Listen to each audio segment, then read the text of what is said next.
So hello and welcome back to all. तो यार आज हम केमिस्ट्री का नेक्स्ट चैप्टर डिस्कस करने जा रहे हैं जिसका नाम है एसिड बेसिस एंड सॉल्ट्स। तो यार ये चैप्टर काफ़ी इंपॉर्टेंट हो जाता है, इससे काफ़ी क्वेश्चंस आते हैं।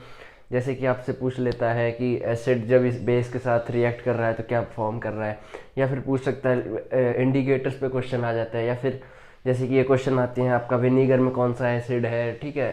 और जिस बार जैसे इस बार आया था आर्नस्टिंग में कौन सा एसिड प्रेजेंट होता है, पीएच स्केल पे क्वेश्चन आ जाता है। उसके बाद सॉल्ट्स में क्वेश्चन आता है जैसे कि आपका वॉशिंग सोडा है, उसके बाद में बेकिंग सोडा है, ब्लीचिंग पाउडर है। तो इन सब पे क्वेश्चन आते हैं, तो आज हम इसी को देखेंगे। सो सबसे पहले हम स्टार्ट करेंगे एसिड से, फिर बेसिस से, फिर सॉल्ट्स पे। और तो बस स्टार्ट करते हैं। तो एसिड सबसे पहले तो यार एक चीज़ आती है इंडिकेटर। हमें पता कैसे चलता है कि ये एक एसिड है, ये एक बेस है, ये एक सॉल्ट है, ठीक है। तो इसके लिए आता है आपके इंडिकेटर्स। इंडिकेटर्स क्या होते हैं, जैसे कि एक लिथमस पेपर होता है, वो पेपर होता है एक, ठीक है, रेड कलर का एक होता है, एक ब्लू कलर का होता है, ठीक है। लिथमस बेसिकली क्या है, लिथमस एक डाई है, ठीक है। लिथमस क्या है, लिथमस एक डाई है, इसको डाई बोलते हैं। ये फॉर्म किससे होती है, एल्गाई से फॉर्म होती है, ठीक है। बेसिकली दो कलर में होती है, रेड ब्लू, ठीक है। और एक फॉर्मूला आप याद रखना, BAR। ब्लू लिथमस को जब आप एसिड में डालोगे तो वो रेड हो जाएगा, ठीक है। जब ब्लू लिथमस को एसिड में डाला जाएगा तो वो रेड हो जाएगा। इसी का उल्टा होता है, जब रेड लिथमस को एसिड में डाला, उसमें सॉरी बेस में डाला जाएगा तो वो क्या हो जाएगा, ब्लू हो जाएगा, ठीक है। तो ये होता है लिथमस के ऊपर। इसके बाद में यार आपके और डाइज आती हैं, जैसे कि आपके ऑल फैक्ट्री इंडिकेटर्स हैं, मतलब जिनके खुशबू से आप सेंस कर सकते हो। जैसे इसमें आएगा ऑनियन आ जाएगा, आपका क्लोव आ जाएगा, लौंग जिसको बोलते हैं, ठीक है। और इसके बाद में ये आगे इसके बाद में होता है कुछ कलर के साथ जैसे इंडिकेटर होते हैं, और भी इंडिकेटर है, जैसे कि आपका टर्मरिक एक इंडिकेटर है। जैसे हल्दी का दाग लग जाता है, उसके बाद में आप बेस रगड़ते हो, उसमें साबुन रगड़ते हो, तो वो क्या हो जाता है, रेड हो जाता है, ठीक है। तो ये भी एक इंडिकेटर है। और उसके बाद एक फेनोप्थिलीन है। फेनोप्थिलीन क्या होता है, वो भी एक इंडिकेटर की तरह एक्ट करता है। उसमें क्या होता है, जैसे बेस में आप डालोगे तो वो पिंक हो जाएगा, एसिड में डालोगे तो वो कोई भी चेंज, कलर चेंज नहीं दिखाएगा, ठीक है। उसके बाद एक आता है मिथाइल ऑरेंज आता है आपका। मिथाइल ऑरेंज क्या होता है कि जब आप उसको एसिड में डालोगे तो रेड हो जाएगा, मतलब एसिड में डालते ही खतरा आएगा, खतरा आएगा तो क्या होगा, रेड हो जाएगा, ठीक है। ये मिथाइल ऑरेंज है। और बेस में डालेगा तो क्या हो जाएगा, येलो हो जाएगा, ठीक है। ये मिथाइल ऑरेंज था। ये आपके कुछ इंडिकेटर्स हैं, इन पे कई बार कभी पूछ लेता है क्वेश्चन कि इंडिकेटर्स में क्या क्या चेंज आएगा, क्या चेंज नहीं आएगा एसिड्स पे, ठीक है यार। तो एसिड्स क्या है, आप सबने सुना होगा। एसिड क्या होता है कि जैसे कोई भी खतरनाक चीज़ है जिससे आप डालते हो और आदमी जल जाता है, कहीं भी जैसे टॉयलेट वगैरह में यूज़ करते हैं वहाँ पे, मतलब वो चीज़ क्या होती है, जल जाती है एसिड से। तो एसिड क्या, सबसे पहली बात तो क्या आता है, एसिड कैसा होता है, एसिड्स आर सोर इन टेस्ट, ठीक है। इनको टेस्ट करना भी मत, क्योंकि टेस्ट करते ही आपका टेस्ट पता चला टेस्ट बड्स ही नहीं रहे, ठीक है। तो एसिड आर सोर इन टेस्ट, इसकी प्रॉपर्टी है। इसके बाद में एक मैंने बताई, acid turns red litmus to blue. Red litmus को ब्लू में कन्वर्ट कर देता है, सोर इन टेस्ट है, ठीक है। एग्जाम्पल जैसे कि इसका हो गया HCl, ठीक है, हाइड्रोक्लोरिक एसिड हो, इसका एग्जाम्पल हो गया HCl हो गया आपका, ठीक है। ये कुछ एग्जाम्पल है। इसके बाद में एसिड की कुछ प्रॉपर्टीज होती है कि एसिड को प्रॉपर्टीज पे क्वेश्चन आ जाता है कि जैसे एसिड लिया हमने कोई भी, ठीक है, उसको अगर हमने बेस के साथ रिएक्ट करते हैं तो आपको क्या मिलेगा, सॉल्ट प्लस वाटर, ठीक है। जैसे एसिड लिया, उसको बेस के साथ रिएक्ट किया तो हमारे को देगा सॉल्ट प्लस वाटर। ये बहुत कॉमन सी चीज़ है। इस रिएक्शन को हम बोलते हैं, ये क्या है, इस रिएक्शन को हम बोलते हैं न्यूट्रलाइजेशन रिएक्शन, ठीक है। एसिड बेस के साथ रिएक्ट हो गया, क्या होगा, न्यूट्रल हो गया, सॉल्ट और वाटर में कन्वर्ट हो गया, ठीक है। और इसके बाद में एक प्रॉपर्टी आती है जब एसिड मेटल कार्बोनेट के साथ रिएक्ट करता है। मेटल कार्बोनेट जैसे कि आपका Na2CO3, इसके साथ में जब एसिड रिएक्ट करता है, एसिड हमने कोई भी ले लिया, मान लो HCl, तो वो क्या बनाता है, एक तो सॉल्ट बनाएगा, एक वाटर तो बनाएगा ही, और एक आपका CO2 बनाएगा, क्यों, क्योंकि कार्बोनेट है, ठीक है। तो सॉल्ट इसका बन जाएगा, NaCl plus H2O plus CO2। ये इक्वेशन बैलेंस नहीं है, इसको बैलेंस कर लेना। मेन यही है, मेटल कार्बोनेट जब एसिड के साथ रिएक्ट करता है तो क्या बनाता है, सॉल्ट बनाएगा, H2O बनाएगा, CO2 बनाएगा। ये बात आपको ध्यान रखनी है, ठीक है।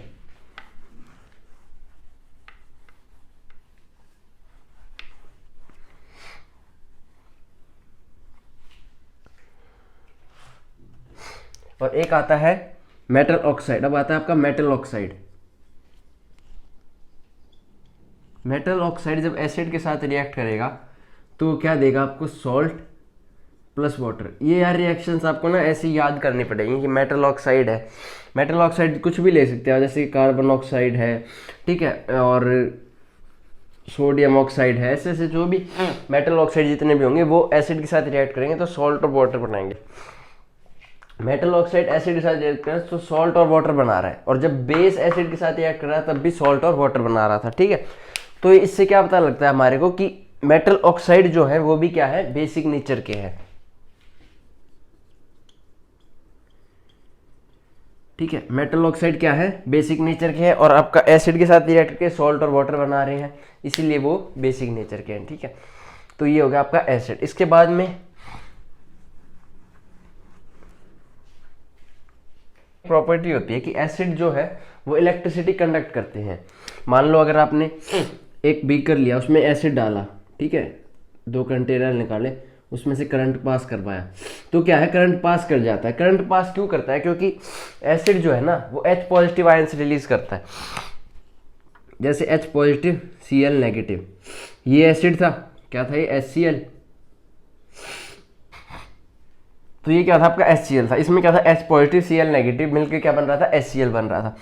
तो ये H पॉजिटिव जो आयंस है ना, ये क्या करता है, करंट कैरी करने में हेल्प करता है, ठीक है, करंट को कैरी करने में मदद करता है H positive ion. H positive ion से करंट जो एक जगह से पॉजिटिव से नेगेटिव की तरफ H पॉजिटिव आयन मूव करते हैं, उसकी वजह से क्या होता है, करंट की मूवमेंट होती है, ठीक है। तो कोई आपसे पूछता है कि why do acid conduct electricity, तो आपने बताना है कि due to the release of hydronium ion या H पॉजिटिव आयन। इसको या तो हाइड्रोनियम आयन बोलो या H पॉजिटिव आयन बोलो, ठीक है। और एक बार याद, हाइड्रोनियम आयन बोलते हैं। बेसिस भी आपके इलेक्ट्रिसिटी को कंडक्ट कराते हैं, जैसे बेसिस है आपके सोडियम हाइड्रोक्साइड एक बेस है, ठीक है।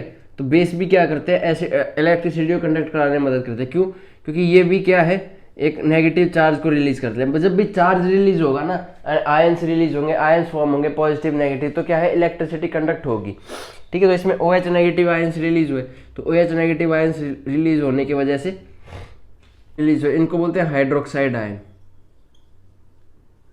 Hydroxide ion. तो कंडक्ट इलेक्ट्रिसिटी एसिड करता है H पॉजिटिव की वजह से, एसिड कर बेस। हम अपने बेसिस को डिस्कस करते हैं। बेसिस, बेसिस क्या होते हैं, bases are bitter in taste, कड़वे होते हैं, टेस्ट मत करना इनको भी। बेसिस भी बहुत हार्मफुल होते हैं, जैसे कि आपका सोडियम हाइड्रोक्साइड एक बेस है जो कि बहुत हार्मफुल है। बेस भी सेम एसिड की तरह रिएक्ट करते हैं, लेकिन जो हाई ऑर्डर में होते हैं, मतलब कि एसिड भी ऐसा नहीं कि कई नॉर्मल एसिड भी होते हैं जो हमारे फूड वगैरह में मिलते हैं, हमारे पेट के अंदर भी हाइड्रोक्लोरिक एसिड है। तो एसिड, हर एक एसिड हमारे को हार्म नहीं करता है, ऐसे ही हर एक बेस भी हमारे को हार्म नहीं करता है। जैसे आपके सोप्स हो गए, ठीक है, और भी काफ़ी चीज़ें हैं, जैसे आपकी टूथपेस्ट होगी, ये क्या है, ये सारे बेसिक है। तो इनमें बेसिक है, ये हमारे को हार्म नहीं करते। लेकिन जो हाई ऑर्डर के बेसिस है, जैसे आपका सोडियम हाइड्रोक्साइड है, ठीक है, अमोनियम हाइड्रोक्साइड है, ये बेसिस क्या है, ये हाई लेवल के आयंस प्रेजेंट है इनमें। अगर इनको आप अपनी बॉडी के साथ टच करोगे या फिर कुछ भी करने की कोशिश करोगे तो you will have to face the music, ठीक है। तो ये हो गया बेसिस के में भी स्ट्रॉन्ग बेस होते हैं, नॉर्मल बेस होते हैं, ठीक है। वैसे एसिड में भी होते हैं strong acid, normal acid, weak acid, ठीक है। और बेसिस की भी सेम वही प्रॉपर्टी होगी, अगर एसिड के साथ अगर बेस रिएक्ट कर रहा है तो क्या फॉर्म करेगा, सॉल्ट फॉर्म करेगा और आपका पानी फॉर्म करेगा। ये क्या बेसिस की प्रॉपर्टी होगी, ठीक है। बेसिस में इतना ही था, ज़्यादा बेसिस से क्वेश्चन बनते नहीं है, ज़्यादा क्वेश्चन एसिड से ही बनते हैं, बेसिस से क्वेश्चन है नहीं इतने, है ना। तो इसके बाद में सबसे इंपॉर्टेंट पार्ट जो इस चैप्टर का आता है वो है pH स्केल। बिलीव मी, इस पे हर बार क्वेश्चन आता है, हर बार। जैसे क्वेश्चन आएगा आपका कि इसके अंदर कौन सा एसिड है, आंट स्टिंग के अंदर कौन सा एसिड है, टमाटो के अंदर कौन सा एसिड है आपका, ठीक है, उसके बाद में आपके खाने के अंदर कौन सा एसिड है। तो ऐसे ऐसे क्वेश्चन आते हैं इस पे ना पीएच स्केल को, ठीक है। तो पीएच स्केल क्या होता है, एक स्केल है बेसिकली।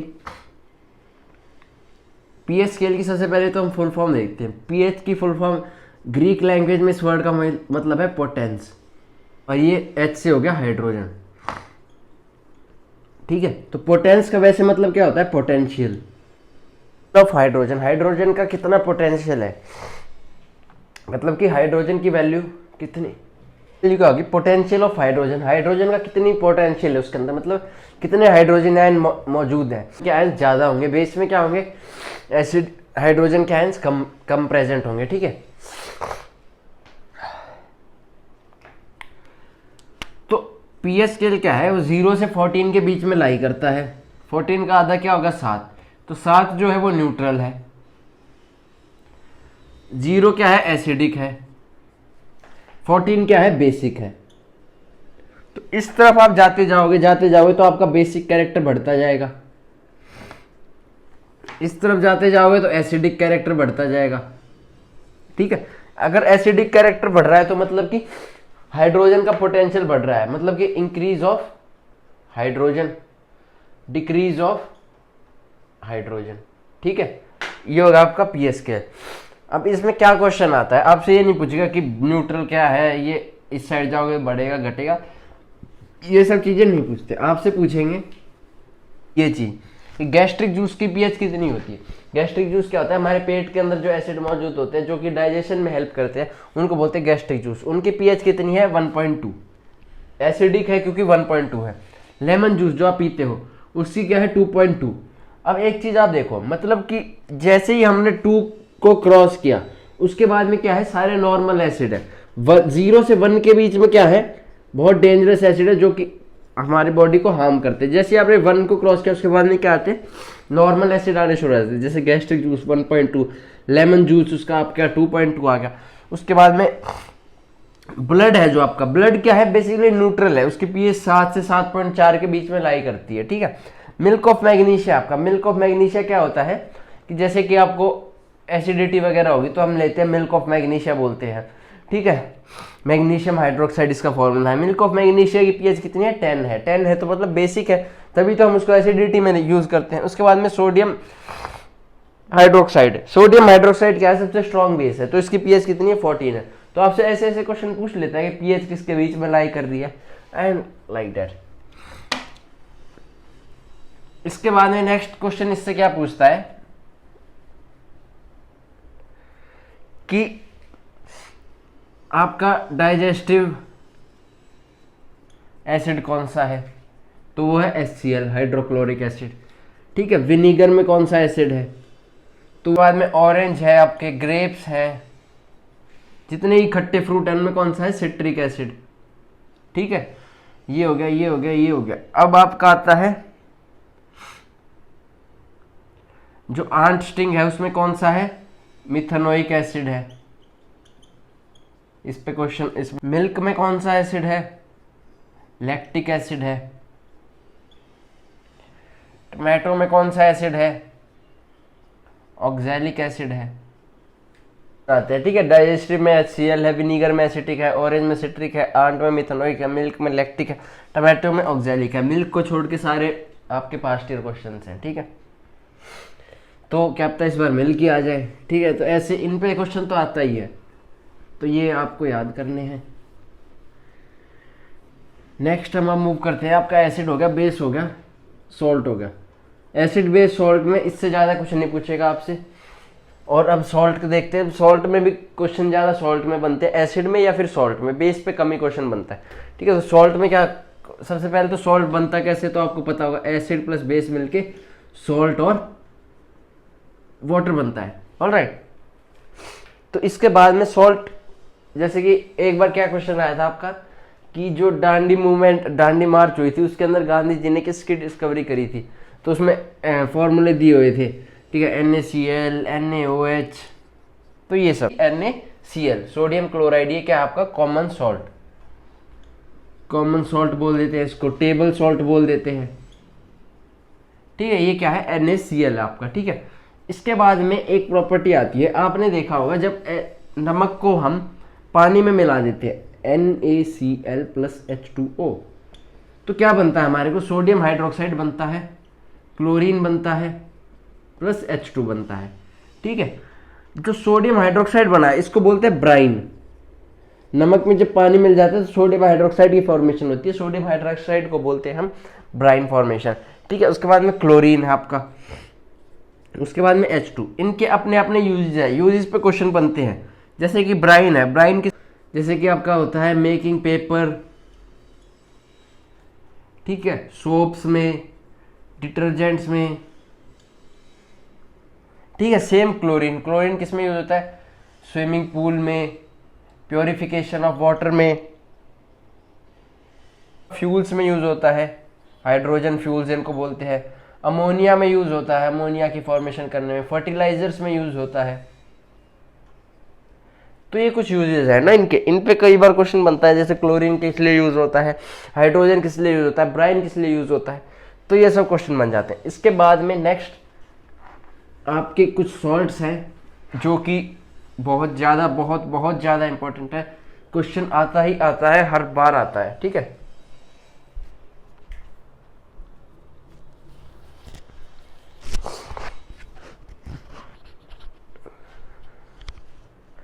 तो इस बार भी क्वेश्चन आएगा ही, इन पे श्योर आएगा। और सबसे पहला बेस आपका आता है ब्लीचिंग पाउडर, ब्लीचिंग पाउडर कैसे फॉर्म, सबसे पहले तो इसका फॉर्मूला क्या है, कैल्शियम ऑक्सीक्लोराइड। इसको बाय हार्ट कर लेना, मतलब याद बिल्कुल रट लेना, ये जितने भी सॉल्ट है मैं कराने जा रहा हूँ, मतलब इनको बिल्कुल टिप्स पे होने चाहिए आपके। कोई भी पूछे ब्लीचिंग पाउडर कैल्शियम ऑक्सीक्लोराइड रखना, मैं अभी बता रहा हूँ, कोई नहीं पूछेगा रिएक्शन, बस आपसे ज़्यादा से ज़्यादा क्या पूछ सकता है कि ब्लीचिंग पाउडर बनाने में किसकी यूज़ होता है, तो कैल्शियम हाइड्रोक्साइड का यूज़ करते हैं हम। ब्लीचिंग पाउडर का काम क्या है, प्योरिफिकेशन एक काम है इसका, पेपर इंडस्ट्री में यूज होता है,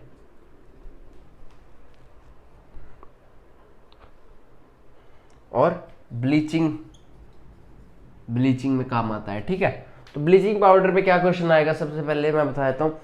फॉर्मूला पूछ सकता है कैल्शियम ऑक्सीक्लोराइड, यूजेस पूछ सकता है कि ब्लीचिंग में कौन सा पाउडर यूज होता है, ब्लीचिंग पाउडर, प्योरिफिकेशन में कौन सा यूज होता है, ब्लीचिंग पाउडर, ठीक है, पेपर मेकिंग में कौन सा यूज होता है, ब्लीचिंग पाउडर, किससे मिलके बनता है, कैल्शियम हाइड्रोक्साइड से, ठीक है। रिएक्शन याद मत रखना, ये हो गया आपका ब्लीचिंग पाउडर।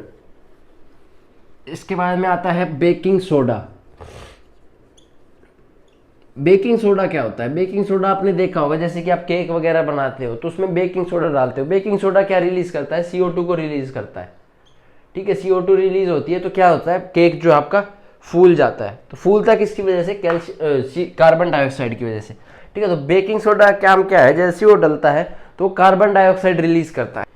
बेकिंग सोडा का फॉर्मूला है सोडियम हाइड्रोक्साइड कार्बोनेट, या फिर इसको बोलते हैं सोडियम बाइकार्बोनेट, ठीक है।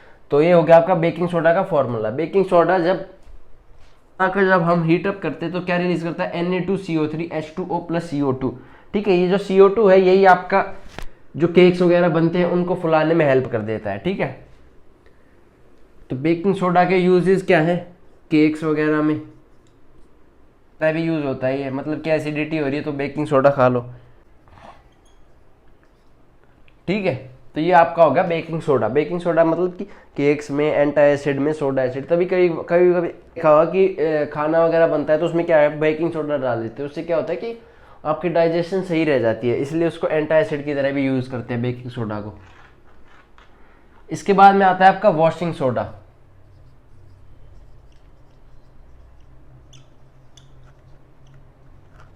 वॉशिंग सोडा क्या है, Na2CO3 sodium carbonate dot 10 Na2CO3 dot NH2O। 10H2 क्या है, water of crystallisation. Water of crystallisation क्या होता है कि जब आप इसको हीटअप करोगे तो क्या है, वाटर के जो क्रिस्टल्स है ना वो फॉर्म कर देगा। वो वाटर के क्रिस्टल्स फॉर्म कैसे हुए, due to the presence of water of crystallisation 10 molecules of hydrogen, alright.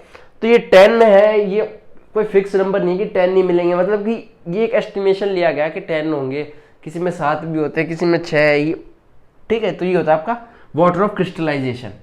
एक क्वेश्चन आया था कि किसमें वाटर ऑफ क्रिस्टलाइजेशन नहीं है, इस बार आया था, ठीक है। तो इस टाइप के क्वेश्चन आते हैं, जैसे इसका फॉर्मूला आपको याद रखना Na2CO3.10H2O। यूजेस क्या है आपका, ग्लास को फॉर्मेशन में भी वॉशिंग सोडा की यूज होती है, कपड़े धोने में वॉशिंग सोडा की यूज होता है, क्लीनिंग एजेंट है, रिमूविंग हार्डनेस, मतलब कि आपके जो वाटर में हार्डनेस हो जाती है उसमें उसको रिमूव करना है तो क्या करो, वॉशिंग सोडा डाल दो, ठीक है। बोरेक्स की फॉर्मेशन होती है, बोरेक्स क्या होता है, Na2B4O7, इसको बोलते हैं बोरेक्स, ये बोरेक्स का फॉर्मूला है। इसकी फॉर्मेशन में भी क्या यूज होता है आपका, वॉशिंग सोडा यूज होता है, ठीक है। तो ये हो गया आपका वॉशिंग सोडा। इसके बाद में आएगा आता है आपका जिप्सम। जिप्सम आपने सुना होगा, जिप्सम क्या होता है, जिप्सम को जैसे आप हीट अप करते हो तो क्या है, वो half molecule of water release कर देता है, ठीक है। उसको रिलीज करने से क्या होता है, आपका जो बनती है वो क्या मिलती है हमारे को, पीओपी। पीओपी क्या होता है, प्लास्टर ऑफ पेरिस, ठीक है। प्लास्टर ऑफ पेरिस का क्या काम है, आपके जो ये प्लास्टर वगैरह होता है उसमें क्या यूज होता है, प्लास्टर ऑफ पेरिस यूज होता है, पीओपी बोलते हैं इसको। इसका फॉर्मूला क्या है, calcium sulphate dot half H2O, ये है पीओपी का फॉर्मूला, ठीक है। इसके बाद में जिप्सम का फॉर्मूला है Ca2SO4.2H2O। इसमें आपको यही याद रखना है, पीओपी किससे यूज होता है, फ्रैक्चरेट, ठीक है। आपको याद रखना है कि जो जिप्सम है उसमें 2 आता है और पीओपी में हाफ आता है, ये चीज़ आपको याद रखनी है। ऑप्शन में दोनों ऑप्शन मिलेंगे, कभी जल्दबाजी में ये वाला टिक कर दो, ये वाला पूछा हो, ठीक है। तो ये चीज़ आपको याद रखनी है। जो इसमें से क्वेश्चन आएंगे वो मैंने आपको बता दिया है। सॉल्ट्स पे क्वेश्चन आएगा, जितने भी सॉल्ट्स हमने किए हैं, जैसे POP, gypsum, washing soda, baking soda, bleaching powder, इन पे क्वेश्चन आएगा। उसके बाद में पीएच में कि इसमें कौन सा एसिड प्रेजेंट है, इसमें कौन सा एसिड प्रेजेंट है, इसमें क्वेश्चन आएगा, ठीक है। उसके बाद में आपका लिथमस पे क्वेश्चन आ सकता है कि कौन सा टर्न, कौन सा कलर चेंज होगा, कौन सा नहीं होगा, ठीक है। ये क्वेश्चन, बस यही क्वेश्चन रहेंगे। इनमें से जितना चैप्टर था चाहे पूरा छोड़ देना, बस ये जितने इंपॉर्टेंट पॉइंट्स है ना इनको ज़रूर करना, क्योंकि ये चैप्टर का बेस है, इसी में से ही क्वेश्चन बनता है और बाकी चीज़ नहीं पूछते हैं, यही पूछेंगे। And I hope you enjoyed and thank you.